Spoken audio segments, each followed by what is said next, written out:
ஜீ Tamil Sa Re Ga Ma Pa little champ season 5ல் இந்த வாரம் சரிகமபா சங்கமம் கடந்த 10 ஆண்டுகளாக கலந்துக்கிட்ட சரிகமபா கண்டெஸ்டன்ஸ் எல்லாருமே ஒரே மேடைக்கு வந்து கலந்து எல்லாம் ஒரு சூப்பரான ஒரு பெர்ஃபார்மன்ஸ்லாம் வந்து கொடுக்குறாங்க. அந்த வகையில் இந்த வாரம் வந்து நம்ம லிட்டில் சாம்ப் சீசன் 5 கண்டெஸ்டண்ட்டான தன்வி கூட இணைந்து சீனியர் கண்டெஸ்டன்ட் சரண், அதாவது சாண்டின்னு சொல்லுவாங்க, அவங்க தான் வந்து பாடுறாங்க. ஸோ 2 பேருமே இணைந்து கூண்டுக்குள்ளே என்ன வச்சு அந்த பாடலை வந்து பாடுறாங்க. ரொம்பவே சூப்பராக பாடி அசத்திடுறாங்க. அண்ட் தன்வி வந்து சொல்லியிருப்பாங்க, அவங்களுடைய அம்மா வந்து வேலை காரணமாக துபாயில் இருக்காங்க. அவங்களுடைய ஏர்னிங்கில் தான் இப்போ இவங்கெல்லாம் வந்து இங்கே அவங்க தாத்தா பாட்டி கூட இருக்க முடியுது.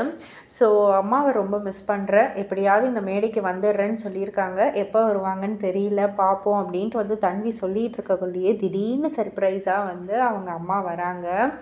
அவங்க அம்மாவை பார்த்த உடனே அப்படியே ஸ்டன் ஆகி போய் நிற்கிறாங்க. அப்படியே போய் கட்டி பிடிச்சிக்கிறாங்க. நார்மலாக வந்து பிஹேவ் பண்ணுறாங்க. தன்வி வந்து எப்போவுமே அவங்களுடைய எக்ஸ்ப்ரெஷன்ஸை வந்து வெளியில் காட்டிக்க மாட்டாங்கன்ற மாதிரி ஏற்கனவே அவங்க தாத்தா பாட்டி சொல்லியிருப்பாங்க. ஒரே ஒரு விஷயத்துக்கு தான் வந்து வடம் பிடிச்சா, அது இந்த இசைக்காக, அதனால் நாங்கள் பாட்டுக்களை சேர்த்து விட்டோம் அப்படின்ற மாதிரி சொல்லியிருப்பாங்க.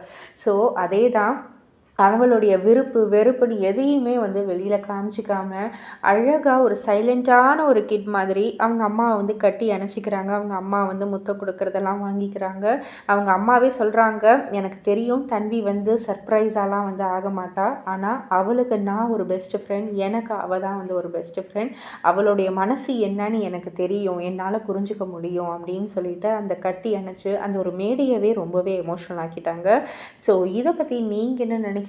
உங்களுடைய கருத்து என்ன அப்படின்றத கீழே உள்ள கமெண்ட் பாக்ஸில் குறிப்பிட்டு சொல்லுங்கள். மறக்காமல் சேனலை சப்ஸ்கிரைப் பண்ணி பக்கத்தில் உள்ள பெல் ஐக்கானை கிளிக் பண்ணிவிடுங்க.